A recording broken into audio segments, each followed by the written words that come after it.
Welcome to Toffee TV. It is the instant match reaction to Everton's fourth consecutive defeat. Burnley 1, Everton 0. Has the time come for Marco Silva to lose his job? That'll be the question on the lips of every Evertonian, I imagine, right now. Probably some will say yes and some will say no. I imagine straight after the game, a lot of people will be saying yes. And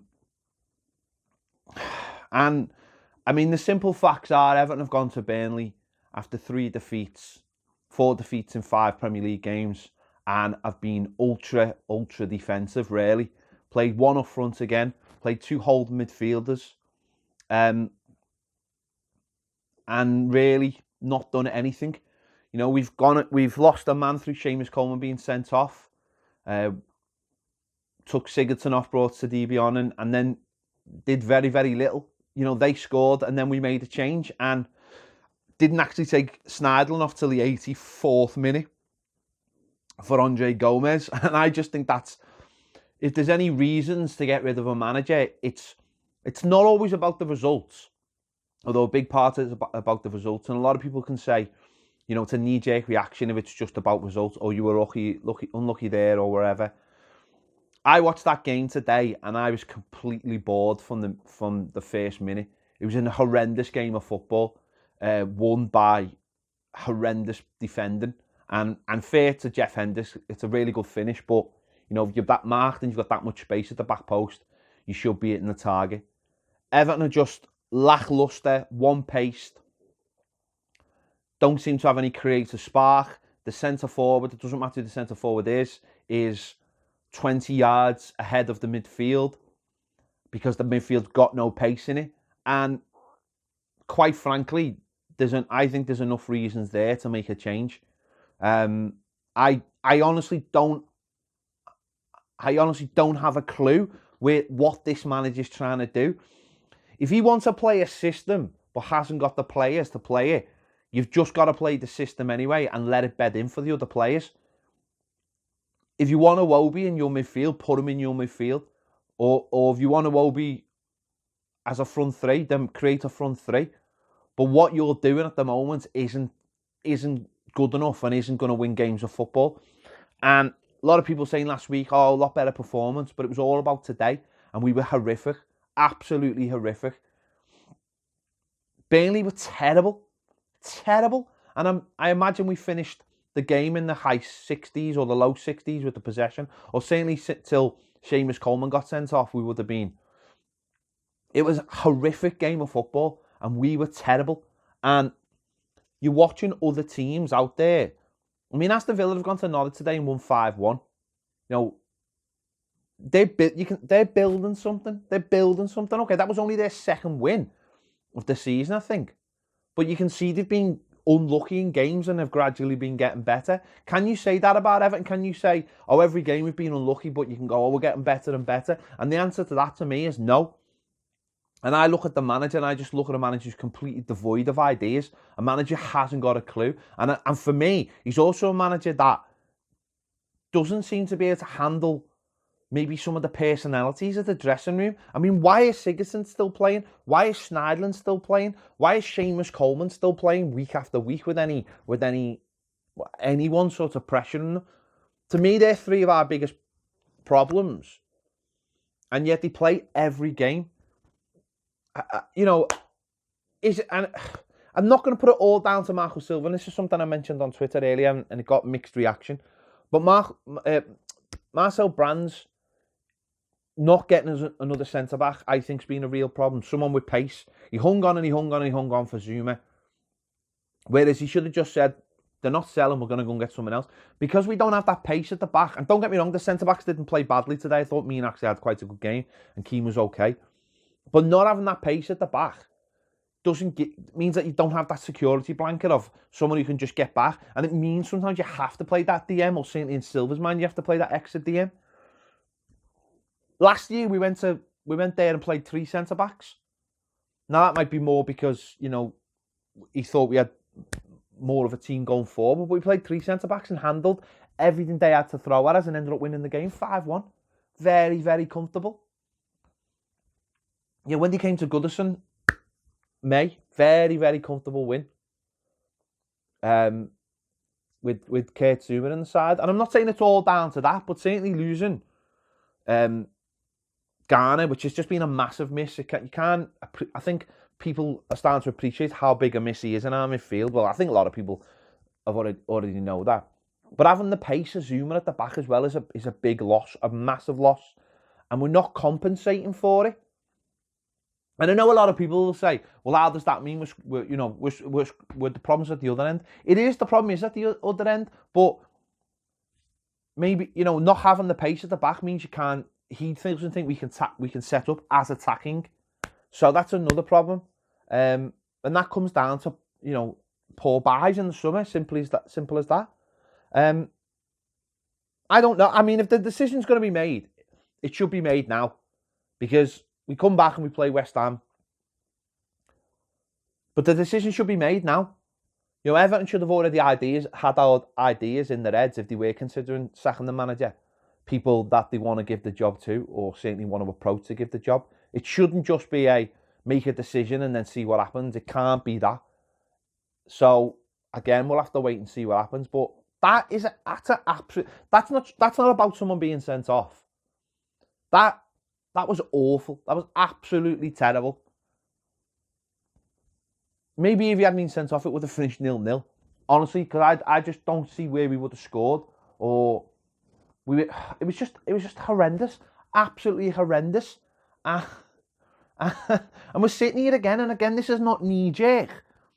But in the context of that game, you watch and say, he's been the manager for a whole season and now 8 Premier League games. And you look at it and go, what are we trying to do? Where are we going? Does anyone have the answer to that question? Because I haven't. I can't see what he's trying to do. I can't see what the style is. If he has got this other system that he wants to play, then play and fit the players into it. And if you have to make tough decisions by dropping senior players, then drop them. But, by the end of this weekend, we could be in the relegation zone. And you know what? Deservedly so. And I know a lot of people are probably sitting here going, well, we've got to make a change if we want to try and finish in the European places. I don't even look at it like that. I think we might need to make a change to stay away from the bottom 6. That's how bad we are. We're not progressing. Yeah, every season you say it, you start the season slowly and you build up. Pre-season, don't always get the time to get your ideas on the pitch, and it's about on the training ground week by week by week in the season. And for the first 4, 5, 6 games in the season, it can be slim margins, or whoever's got the most settled team. And we've seen that from Man City and Liverpool. The most settled teams go on, and everyone else is sort of in flux. But they're building towards something. I don't know what we're building towards. I can't see it. And I'm not sitting here saying I'm some kind of football genius, because I'm not. But I'm sure there's plenty of people out there who agree with me. I can't see what we're building into. I can't see where players are supposed to fit into the team. Why is Bernard not getting on the pitch today? A player with something different, a bit of creativity, someone who can turn a player inside out. Yes, he's got his flaws, but someone who can do. How is he not getting on the pitch to do that? Why aren't we going, right, we're going to play 4, we're going to play 2. We go 1-0 down. Why aren't we keep putting 2 strikers on the pitch? These are basic things that get you goals and take pressure off your back 4. At least if you've got another striker, you just say to the centre-back, right, just start pinging it over the top of the midfield, and let's get Dom flicking it on to Moise Kean. These are basic things that get you goals. And sometimes I just think, and you could say the same, this has been a problem with a lot of our managers in the last few years. It's like they're not going through the gears. They just think they can go from bad to good team in one go. Teams go through the gears, and I don't see us going through the gears. And that's my big problem with this manager. And you know what? It wouldn't be a hardship to sack him. He's got a year and a half left on his contract, and I don't think he's got. Can anyone hand on heart, honestly, apart from Baz, say they love this manager. What has he done to get himself over to the fans? Nothing. And I put that on the club, and I've said that loads of times. He has done nothing to bond with the fans. Absolutely zero. Hasn't done anything. He hasn't done any visits to any of the supporters clubs. Hasn't been, done our show or any of the other, fantastic podcasts or video YouTube channels out there. He hasn't done a round table with anybody. He's done nothing, absolutely nothing, to get himself and his ideas across to fans. And, he hasn't even done even good interviews with Everton. So it'd be no hardship to sack him. Really, absolutely zero from my point. My issue is they can't just sack him and go, what do we do now? They need a clear plan of who a successor would be. Now, one thing I would say, if you're going to spend that much money on a football team, right, go and get a manager that justifies that. Go and get a manager that actually justifies that spending, and stop arsing about by getting managers who've got other teams relegated or have done or are up and coming managers. Can you get those players? We'll go and have a chat. Managers, go and have a chat with them and find out. But honestly, we've got 2 weeks now to stew on this before we play West Ham at home, and it's going to be a big 2 weeks for the club. And it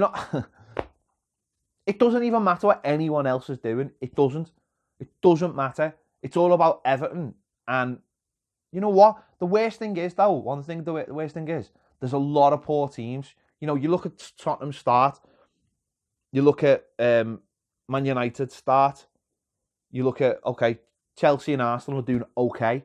But you look at those teams, Wolves, and you go, there's no, if Everton had grabbed this by the scruff of the neck, like Leicester have, who I know have been unlucky today, but that doesn't matter. But they've grabbed it by the scruff of the neck and got, we're having this. We haven't. We haven't done anything. We've just been awful, absolutely, truly awful in basically every single game. Every game we've been poor. We haven't got out of that bottom gear. Watford, we were lucky to win. Well, we won the game, and Watford are a poor side. Wolves, we just did enough with a couple of really good goals and a bit of tempo on the day, a bit of attitude. Every other game, absolutely terrible. Away performances are horrific, absolutely horrific, and I feel for every blue goes to every game, home and away. But it's come to a point now where a decision needs to be made, because this is just dire. And as I said before, it's not just about the result, it's the performance. The performance and the team that he sent out is just, I don't know where to go with it. It's just leaves me cold.